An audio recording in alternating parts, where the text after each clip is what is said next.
ভারতের স্বাধীনতা সংগ্রামে নেতাজি সুভাষচন্দ্র বসু গুরুত্বপূর্ণ অবদান রেখেছেন। তো আমরা সবাই জানি নেতাজি সুভাষচন্দ্র বসু প্রথমে জার্মানিতে গিয়েছিল, তারপর জাপানে গিয়েছিল। জাপানের যে প্রধানমন্ত্রী ছিল তোজো, তার সাথে সংযোগ করেছিল এবং জাপানি বাহিনীর সাহায্য নিয়ে ভারতকে ব্রিটিশদের অধীনতা থেকে মুক্ত করার চেষ্টা করেছিল। কোহিমা ইম্ফল পর্যন্ত অগ্রসর হয়েছিল, কিন্তু শেষ পর্যন্ত পারেনি, কারণ দ্বিতীয় বিশ্বযুদ্ধে জাপান হেরে গিয়েছিল।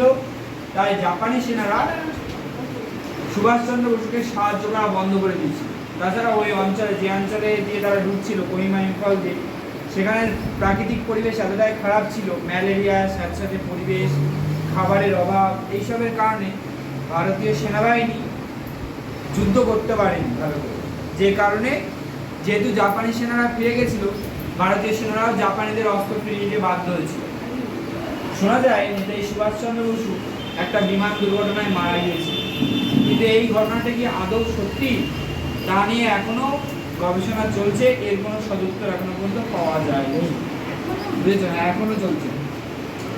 এরপর নেতাজি সুভাষচন্দ্র বসুর আজাদির ফৌজে যারা ছিল, তারা তো ব্রিটিশ সরকারের বিরুদ্ধে লড়াই করেছিল দেশের বাইরে থেকে। তো ব্রিটিশ সরকার তো তাদের ছেড়ে দেবে না, তাই ব্রিটিশ সরকার কি করলো, তাদেরকে নিয়ে বিচার শুরু করলো। বিচার শুরু হলো দিল্লির লাল কেল্লায়, ঠিক আছে? শাহনওয়াজ খান, কেপি ধিলো, এইরকম যারা নেতৃত্ব ছিল, তাদেরকে দিল্লির লাল কেল্লায় বিচার শুরু করলো। দিল্লির লাল কেল্লায় যখন বিচার শুরু হলো, তখন জনগণ ব্যাপক আন্দোলন করলো। আজাদ ফৌজবাহিনীর একজন ক্যাপ্টেন ছিল রশিদ আলী।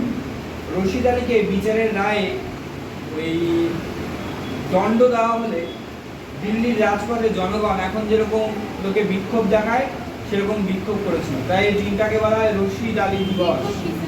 বিক্ষোভ বলতে ধর্মঘট, আন্দোলন করা, তাদের দাবি মানে সরকার যে তাদের দাবি মেনে নেয় সেই জন্য বলা, ঠিক আছে? রাস্তাঘাটে প্লাকার্ড নিয়ে বেরোনো, এগুলো বলা হয় আন্দোলন, গণবিক্ষোভ করেছিল। এই দিনটা বলা হয় রশিদ আলী দিবস, ঠিক আছে? যদিও শেষ পর্যন্ত সরকার গণবিক্ষোভের চাপে তার সিদ্ধান্ত বদলেছিল, ঠিক আছে?